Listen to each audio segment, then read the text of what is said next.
Okay, so in 8 minutes, I'm supposed to solve the question of innovation in mitral therapy. I think there's going to be a lot of redundancy in these talks, and I think the take-home message is we need to begin to think as surgeons do. The easy answer to the question, is innovation necessary, is answered through this slide. And if innovation wasn't necessary, we wouldn't have this landscape of dedicated devices. There wouldn't be billions of dollars spent on trying to develop new devices. For those who do mitrals, oftentimes we also do TAVRs as well. And the difference is that to me, TAVR, it takes a lot of thought, a lot of pre-procedure planning, but basically it's a big stent in a big vessel. And so mitral valve therapies seem to be far more complex. And to understand the innovation of mitral valve therapies, you need to understand the complexities of the mitral anatomy, the mitral function, and the interaction of the mitral valve with the left ventricle. So pressure overload, what we deal with in TAVR, seems to me to be far easier than the chronic volume overload state, and so that we see with mitral therapy. So mitral valve therapy is a far more complex board. However, despite these very obvious complexities, I think innovation is completely achievable. What you just saw in the previous two speakers is that we have multiple routes of access, be it transeptal or transapical, and both have their upside and downside. And there are multiple targets for intervention, be it leaflet, annular, chordal, left ventricular. There are multiple valve intervention sites. Now, in preparation for this, I asked several doctors who are very involved with mitral valve therapies, give me your wish list of what the ideal procedure or technique or technology would involve. And I sort of came up with this wish list, and we'll keep coming back to this during the course of this talk. Well, first, it's got to preserve native leaflets. It's got to seal the annulus, especially when you have severe MAC. Preserve the so-called left ventricular form and function, the annular ventricular interaction. It's got to avoid interaction with the LVOT or obstruction, minimally invasive.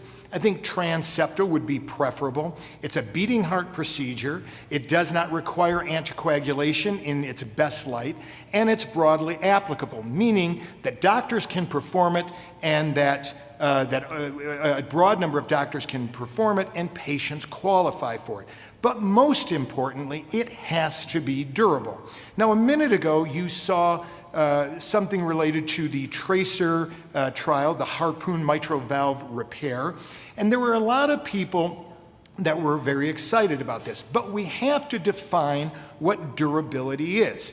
When the results of the tracer trial came out, people looked at this very differently. Surgeons looked at this and said 85% freedom from moderate severe MR at 6 months, and they sort of scratched their head. A lot of interventional cardiologists and cath thought this was great, but surgeons think of 85% freedom from moderate or severe MR in 10 to 15-year increments, not 6-month increments, and I think that sort of durability is going to be extremely important. So let's talk about some of the devices that are out there, and do they meet this wish list of needs?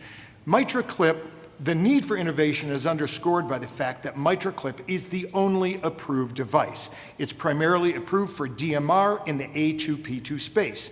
Now, in yellow, you see all of the things that MitraClip answers. It preserves the leaflets, preserves LV form and function, avoids interference with the LVOT. It's a beating heart procedure.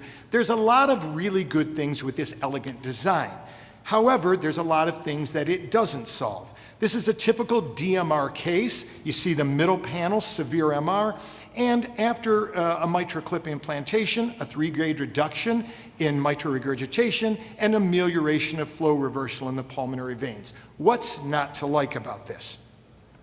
However, as the previous speaker discussed, there are a number of significant issues. Flail Gap is one. There may be severe limitations in terms of applying MitraClip to Flail Gap, and hopefully the XTR device, which you just saw with the longer clip arms, may solve that.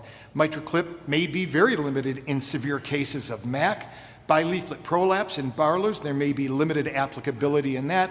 And the small posterior leaflet syndrome, we tried to go after this and found out what single leaflet detachment really can be like. So mitral clip, as elegant as the design is, has lots of shortcomings. And this, it also has an unpredictable durability, especially in what echocardiographers refer to as fibroelastic deficiency syndrome.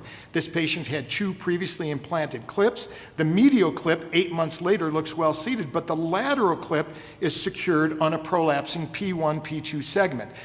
And there is severe MR noted on 8-month echocardiography. You usually burn your bridge with mitral clip, but fortunately we were able to position another clip between these two, secure the lateral leaflet with a good tissue bridge as seen on the right, and not sacrifice gradient, a mean gradient of 1.8 millimeter of mercury, and amelioration of flow reversal, and mild MR at the conclusion.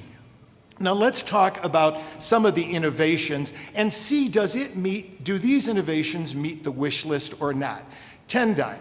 Tendyne does preserve the mitral-annular ventricular interaction, and it's a beating heart procedure, but there's a lot of things that Tendyne can't do. It's transapical, it requires anticoagulation, and for every patient that we were able to enroll in this trial, we had 11 or 12 declines because of narrow LVOT, calcified annulus, etc. And there were some complications with Tendyne, including this patient who has an abscess. You can see the arrow pointing to an abscess underneath the apical disc, even though at the right, it seems to be functioning very well. Another device that we're excited about and we have experience with is the Caisson device, and this is representative of the full transeptal replacements. Again, in yellow, some of the things it answers to this wish list, but there are still a number of unknowns with Caisson Medical. And then there's the Millipede device, an annuloplasty analog, which has a lot of great features to it. And as the previous speaker discussed, this may be best suited in a device synergy environment where in functional MR with favorable anatomy, you might do this in combination with edge-to-edge repair, such as mitral clip. So in answering the question, is mitral therapy in need of iteration? I believe our thinking is in need of iteration. I believe as cath jocks, we need to think more like surgeons. Interventional cardiologists ask the question, do we really need a perfect result? After all, we avoid the trauma of surgery. Surgical guidelines call for 85% freedom from severe MR, looking down the road 10 to 15 years, not 6 months to a year like sometimes we do in the cath lab. The answer to the question of device innovation is of course, but the greatest need is iteration in our thinking of catheter-based therapies. The goal is, like surgeons, technical perfection and durability. And finally, additional considerations. I didn't even talk about valve and valve and ring. Both reinforce the need for device innovation. Thank you very much.